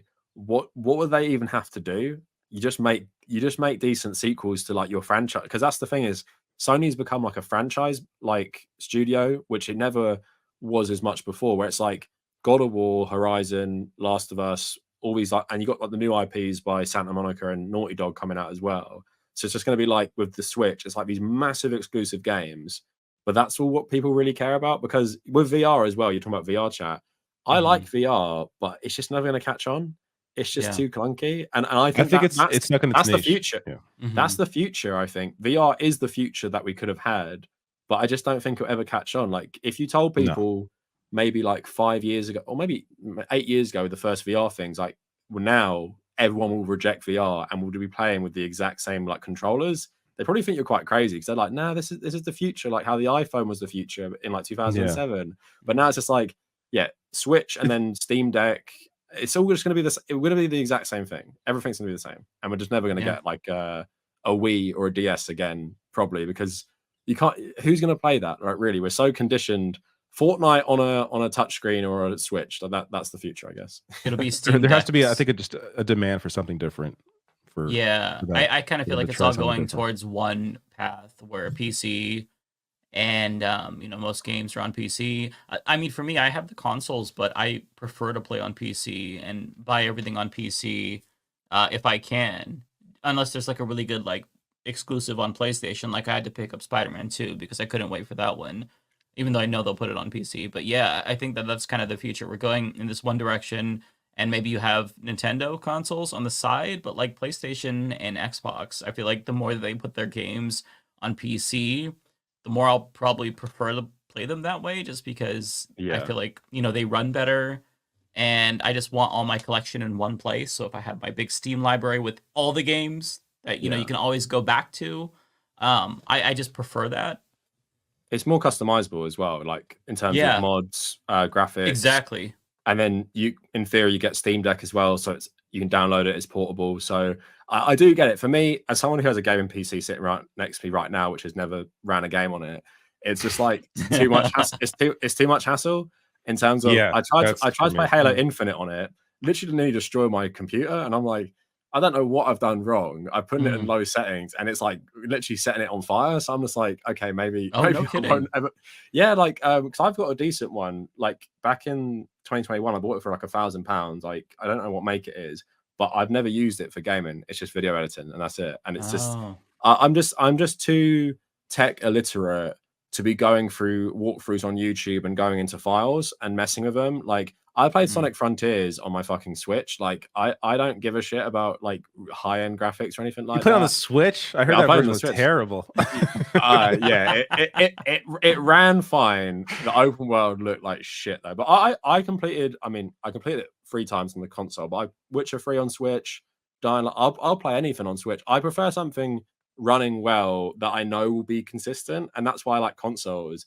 Like I don't have to mess with settings. But when I'm playing PC, and I've played in the past, everyone just makes it sound like a fucking nightmare of like, oh, it can't run Batman Arkham Knight. That was a big one back in the day. And it's like, oh, yeah, it has the best graphics, but like it literally won't even work. And also like terrible PC ports like The Last of Us 1 and stuff. Yeah. It's like for a lot of them, they don't really give a shit about the PC market at the moment. Like Sony is changing where it might be like day one soon, like you get the God of War, whatever the next one is on the same day.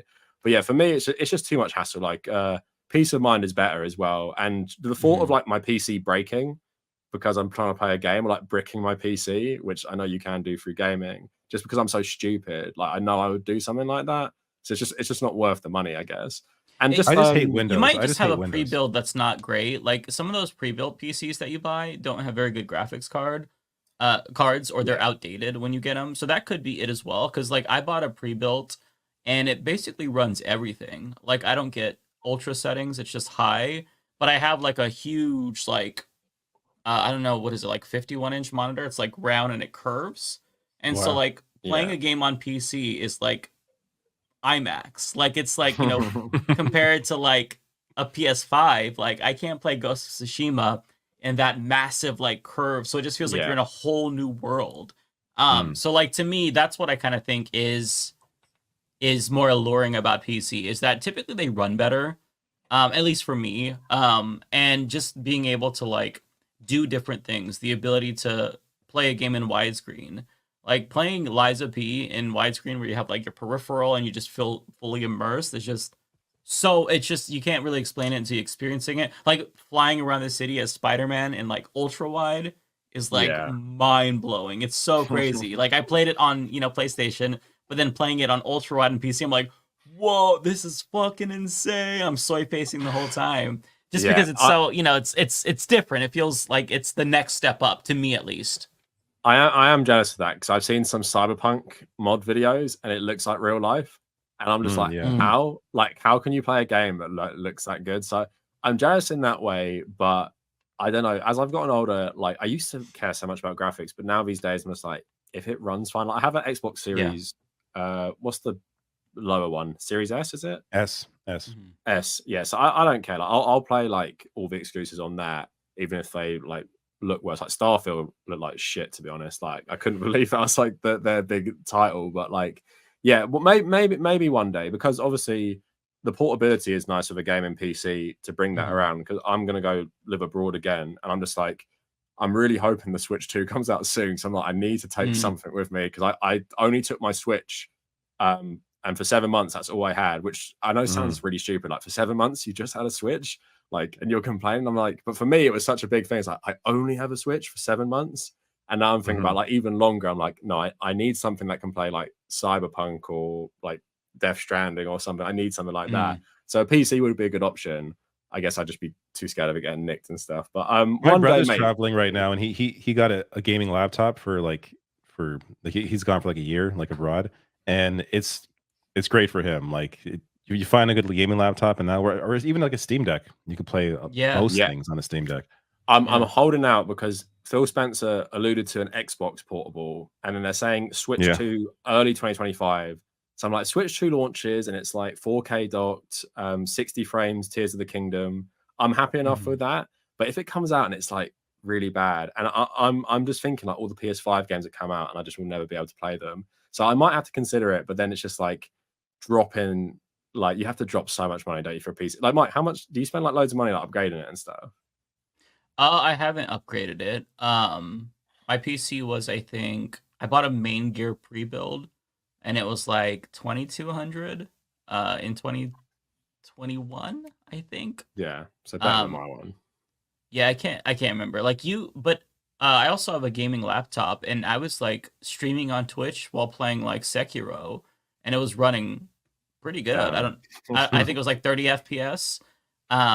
And yeah, it just depends on like, I would say if you're trying to get like a gaming PC, you don't have to know all the specs, because I'm a dumbass when it comes to all those, you know, specifics. But like, you know, if you can get one that just does standard high, in terms of graphics, you don't even have to mess with it. Like I don't ever mess with the graphics. Like my PC just defaults to whatever, and it always looks really good, better than like usually better than like PS5 and whatnot.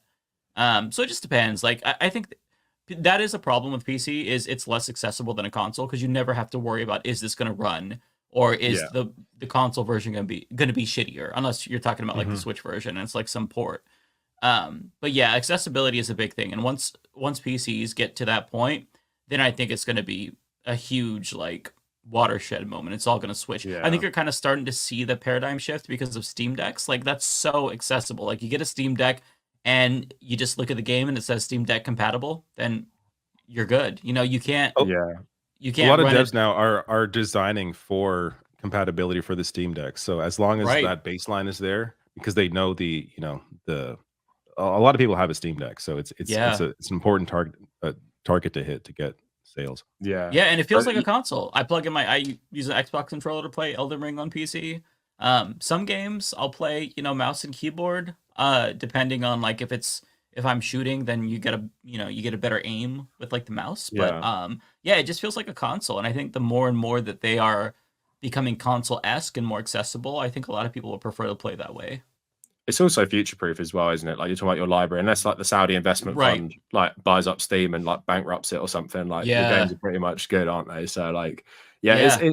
it's definitely like if they make like a PS, like you have the Xbox Live on PC, if they do like a Mhm. PlayStation one for that, where they like can guarantee of like you buy Last of Us on this storefront, it's gonna run like this. I think that Mhm. could be a big deal just for accessibility because dealing with all these storefront, especially with like libraries as well. Like think Mhm. about everyone's libraries. Like for mine, PlayStation goes back to like 2011, or like my Xbox One is crazy. Like goes back to like 2006, and it's like I'm downloading games from like then. It's a nice thing to have, but the thought of like leaving that behind forever, like all that history, like all that Mhm. money you put into Yeah. it, yeah, it is definitely like a hard one. Oh, I don't know somebody about you. said in the chat, Steam sales are like 80% off full price games. That's a huge draw too, because like, you put a Yeah, lot of money in on the front end to get a good PC, but like the games are so much more affordable on Steam and they go on sale the all the sales, yeah. time. I gotta So say though, that's one PlayStation benefit. has a shit ton of sales. Like there are Oh, do games they? like I notice all the time. Like that's where I get most of my games are during Mm, PlayStation sales. They have like every month there's like a new big sale, and there's like a ton of Yeah. games that'll be on sale there, or If you stuff like oh, I have the PlayStation subscription, like one of the what is it, essential or no, the higher one, mm. and there's a lot of games on there as well that are you know that are just available that you can play because you're paying a subscription. Yeah, if you that's weren't true. a That's a good gamer point. until recently, the library on PlayStation for the prices, like the sales, I'm looking at some of those games. I'm like, Metal Gear Phantom Pain and Ground Zeroes for £1, Witcher 3 Complete Edition for £9. I'm like, Wow. but they all have Yeah, like next gen upgrades, like they're all running like 60 frames at least. And it's like, if you haven't Mhm. played games over the last decade and you're jumping in, like, especially if you're younger, maybe listen to this, go back and look at the top 10 games in the last like decade and look up them on PlayStation. You're gonna get so many good deals. Mhm. I don't mind. I paid a lot of money for the games over the time, but it's like I look at these now, and because I bought so many, it never appeals to me the sales really. But I'm like, holy shit! Like, if I was new, if you skip the PS4, you're in for such a treat just for the back there's so catalog on much. Yeah. PlayStation. Yeah. So much good shit, and all the exclusives as well. Like, if imagine like just not playing, Last of Us 2 or Ghost of Tsushima, God of War, like it's absolutely fucking insane, like the quality there. So Mhm. that's the thing I do like, and I like now Nintendo have finally said, yeah, you can play your Switch games on the Switch 2 pretty much. But they're the type of company who would fucking release the Switch 2 and not be backwards compatible. Like Oh, that's if they just do like that, I'll be so pissed. because they're the one company that are sitting on a pile of money. Like I'm not even joking. Like Nintendo doesn't have. I think I was reading they don't have debt, so they actually just have like they make like surpluses and they just fucking like keep They it. have So it's loads like of cash. Yeah. yeah, so Yeah. it's not like a lot of these Japanese other companies like Sony or even Microsoft where it's like yeah they are wealthy but they have a lot of debt and stuff as well, and it's tied to like various other things. Like Nintendo's such like an island. That's why it's always been able to do whatever the fuck it wants. Pretty much like oh we'll make Mhm. a handheld with two screens, or we'll make a Wii with like no HD and shit like that. Like it's just so Right. insane. But yeah, we can wrap it up there unless you guys want to talk about anything before we go off. No, that's a good place That's to all. end it. I'm good. Yeah. We Yeah. should talk more. Yeah, we should definitely do this again. Mike, have you played Cyberpunk? I played it a little bit. I played it in 2020 when it was broken. I haven't gone bad back, time but to I've play it. heard it's amazing, and I do plan to go back at some point. Okay, I was like you. I played when it came out, and it was like, "What the fuck is this?" And I played it Yeah. when the update hit, and it feels to me like futuristic, like GTA. Like it's Yeah, really, I'm really definitely good. going back. I've heard nothing but good stuff, so Yeah, I'm because excited. I've never met someone in my real life who's completed Cyberpunk. So I've literally been sitting on my opinions of it for like 3 years, not being able to talk about it. So I need people to finish it so we can have a big conversation about Cyberpunk because I just really want to talk about it so much. That's the one game and Mike, do not listen to a podcast while you're playing that, even though it's open world. Please just don't listen to a podcast. I don't think Like, I would for a game like that. No. yeah, but even like the open world shit, it's all about like the vibe, and also it has like radio stations and stuff. Like you can't be listening to like one of my videos about something really stupid while like playing, because the whole point of the game is the city. Like you have to really immerse yourself in it. So with your widescreen thing and the mods, yeah, you'll have like the best time. So Yeah, if it goes on sale on the Steam summer sale, I'll probably pick it up because I bought it on Xbox. Pay full price. It's a full price. Oh, I can't do that. I can't do that. To go. It's an old game. I'm sure it'll go on sale. It usually goes on sale for like $30, and the DLC isn't too much. So yeah, if it's on sale, I'll pick it up. Yeah, DLC is really good too. No, yeah. I'd love to talk about it with both of you. I'd also like to talk about the politics of it as well, because they're both super interesting. But I'd also be really interested in hearing your take on like what they are really, because people, I know it's got a lot of criticism by some people for not being like anti-capitalist, left wing enough. So I think it'd be an interesting discussion of like what you guys got for it. But yeah, you need to play it, and we need to have a massive conversation, like literally settle in like 3 hours. Oh, he's got Elden Ring coming out, DLC coming out, so I'm knee deep in Elden Ring right now. Play a real 10 out of 10 game. Don't play like this fake hype. Damn. Fake type garbage. Shots fired. And I've been saying Cyberpunk's 10 out of 10 since 2021. Like I literally finished it like a couple months after it came out. So like I'm like this, you know, I knew what was good before everyone else did. So you have to believe me. It's like, you know, well, before it was good, you knew it was good. Yeah. But no, it was good, and everyone just couldn't see it because they're all like getting like, it's not like Grand Theft Auto 6. So it didn't appeal to people like David who just want to like hijack cars and run from the police. But if you the systems were broken, the fucking police were broken, everything was broken. If you appreciate like nuance and like good writing and just like Cyberpunk like as a genre, you would have always liked it. So anyway, now like the normie gamers are getting in on it, we can have a conversation. So yeah, Mike, you can join the Elden Ring DLC where you just run around in a circle, like dodge, do that like for 100 hours, and no.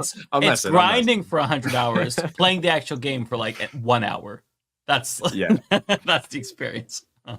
It literally that okay. We'll do another episode one day, the Elden Ring hate episode. That's another problem I have with it. It's like there's enough Elden Ring hate in this episode. We don't know if I can do that again. I'll defend Elden Ring. I'm a simp. Okay, we'll battle it out. I don't make enemies already. It's too early. Before we next talk, I will stick it on again, and I'll give my updated. I was 26.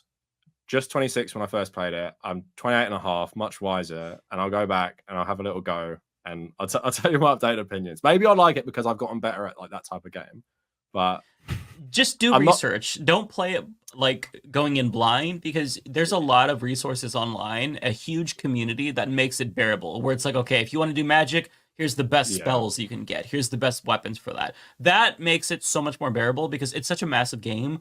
It's going to take you forever to find like good stuff. Like straight up, go look up, whatever build, and they'll say, hey, this is where it is. Here's what you could find it. It makes it so much more enjoyable, in my opinion, anyways.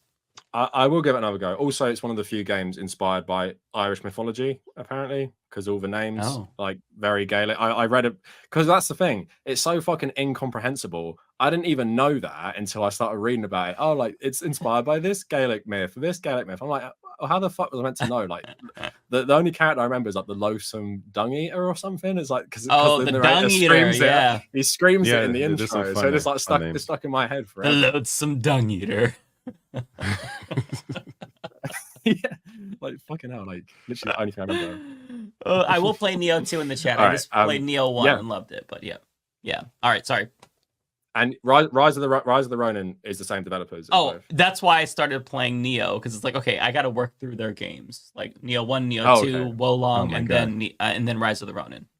I'm in the JRPG corner, so I got my own shit going on. There's You got 100 games coming out each month, so I got too many long ass games to fucking play. yeah. Oh, don't elaborate on it. But what games are you playing right now? Like just a quick list. Me? Or both of you. Shin Megami Tensei 5 Vengeance just came out, the remaster of the one that came out 3 years ago. Paper Mario Thousand Year Door on Switch. Nice. And what else did I mention? Oh yeah, Like a Dragon, Infinite Wealth. And I always find the time for like a Rocket League match every now and then. So Yeah, you gotta have them on every the week I side. play a few matches of Rocket League. What rank are you? In Rocket League? I don't know. There are gaps between my plays, so I always end up having to like play 10 more Do the matches. 10 again. Yeah. I think it was like gold 3 or something last time. I don't. Oh, you mean like the actual number? I forget. I don't even know. No, just the symbol. I don't remember mine. I think it's like Go- gold 3 or something. I don't know. Yeah, we should play sometime. I'm Yeah. a big fan. Mike, what about you? I just finished Paper Mario Thousand Year Door, and Oh, I'm all nice. in on Elden Ring before the DLC comes out. I'm trying to grind my way up and beat the bosses to be able to access the DLC. Are you streaming it? No, I'm not streaming it. I will say if you want to be some sort of gaming streamer, it's the time. Elden Ring DLC stream. Like Yeah. I've seen There's so gonna many be so people many I of follow. them though. I You gotta know, but stand so out, many, do something so many different. people I follow, just like their numbers when they play that recently, like have doubled. Like I'm seeing people Really? who get 50, they're getting 200, like for like 8 Wow. hour streams and stuff. So if you ever wanted to be a gaming streamer, you got to jump on that. I think nobody can compete with, and I can't remember her name. There's this girl. She plays 2 Elden Rings simultaneously, one with a controller, one with a dance pad. And she, Oh man. I do not know I don't how know she how does it. people do this. Look up Maybe videos of her. Maybe She she's is- fucking lying and someone else holding the controller beside her or something. I don't know. Like That it. sounds like It's bullshit just to me. she's of a different world. Like I don't know how the fuck she does it, but it's crazy. Oh, is it Miss Mika? Yeah, she is a legend. But yeah, that nobody can that's compete with insane. her. Yeah, and just for me, Rise of the Ronin, completed Dragon's Dogma last week, FIFA on Switch, and yeah, that's pretty much it. Not as much as you guys are invested these days. I just focus on one. Really, I'm also playing more, but it's not even worth. Like I got games on the 2DS. I'm playing Valkyrie Profile, or I forget, but it's the Covenant of the Plume is like the latter half of that title. Madman, David. strategy- So many games. My brain strategy couldn't game, take it and all. I'm like you, but I'll put stuff in the like. I stopped playing God of War for like 5 months before finishing it. Like I'm like you, but I'll have them on the back burner. But then I'll just get super obsessed with one. Like Dragon's Dogma, I took a break from for like a month and a half and then finished. I'm really bad for Yeah. stuff like that. But yeah, I'm like you. In I'll do way, that but sometimes in not- some games. Yeah. It's like spinning all these plates. I got to just focus on one. So my single player one is Ronin right now. Like, then I just play like a bunch of multiplayer ones. But no, yeah, I really enjoyed this. I really enjoyed the stories about you guys growing up. It's just so fucking because in my head when I think about gaming, I think everyone just playing like fucking Call of Duty or Xbox Live. So like it's interesting talking to people because obviously in my real life I don't talk to many people who are like well old and stuff. I'm joking, like like a I was couple about to years say, older. damn. And stuff. But I just like everyone I know is like about my age because obviously I'm full-time YouTuber, so I'm not in the workplace talking to like people who maybe like a tiny bit older and stuff. So no, it's Now definitely we're interesting. co-workers. Yeah, Yeah. basically, very little Wait, social yeah. contact otherwise. Yeah. Yeah. But, no, we should definitely do it again. We can work out when to do it in the future. Also, I know David wants to watch the Portugal game because I just got it up as well. Oh yeah, it's on was- 3. That's yeah. right. Well, I was just going to say, And I got to jump on Just another podcast.